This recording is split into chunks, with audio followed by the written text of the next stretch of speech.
یک داستانی خیلی تکان دهنده است، همه جا هم گفتم. شیخ ادهم یکی از عارفین بزرگه، از مسیری رد میشد. این عارف بزرگ گل به روی شما، یک جوان یهودی طول سگی به زنجیر کشیده بود، دنبالش راه افتاده بود، میخواست که شیخ رو تحقیر بکنه. تا شیخ صدای پا میشنوید توقف میکرد، میدید که یک جوان پشت سرشه، یه سگم به زنجیر کشیده بلا نسبت حضار و گل به روی شما دست گرفته داره میاد. تا شیخ نگاه میکنه میسته، راه میفته، دوباره راه میفته، تا رسید به تجمع مردم. اونجا که رسید صدا زد فلانی جناب شیخ با تمسخر. برگردون صورتش نگاه کرد که همون جوان با طول سگش. گفت بله فرزندم، عرضی داشتید؟ امری بود. گفت بله یک سوال داشتم. حالا جمع خیلی جمع بود. گفت سوال تو بفرما پسرم. گفت این دم سگ منو میبینید؟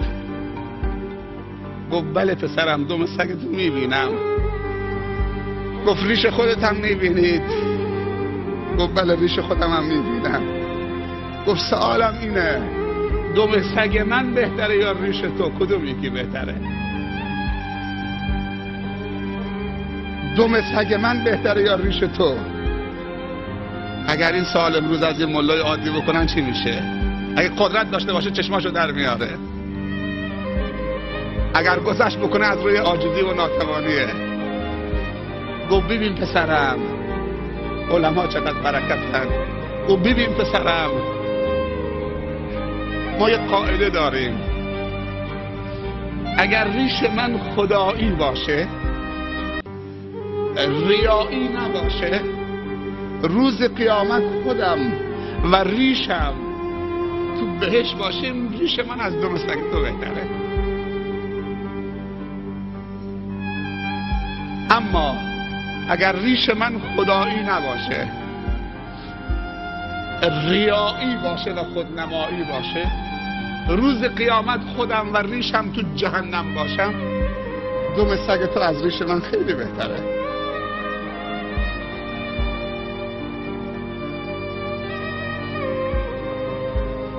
خدا دوستی و خدا طلبی در اعمال و در رفتار آدم و زینت میبخشه.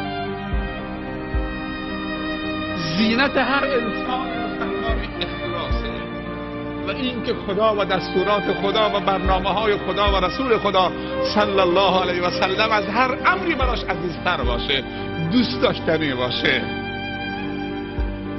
وقتی این جمله با این ادب گفت، جوان سرش انداخت پایین، شرمنده شد. حالا نمیتونست سگش رها بکنه، نمیتونست به پای شیخ بیفته. بالاخره تصمیمش رو گرفت، سگش رها کرد و بر دست همون شیخ بوسه زد و همونجا شهادتینش به اسلام اعلام کرد.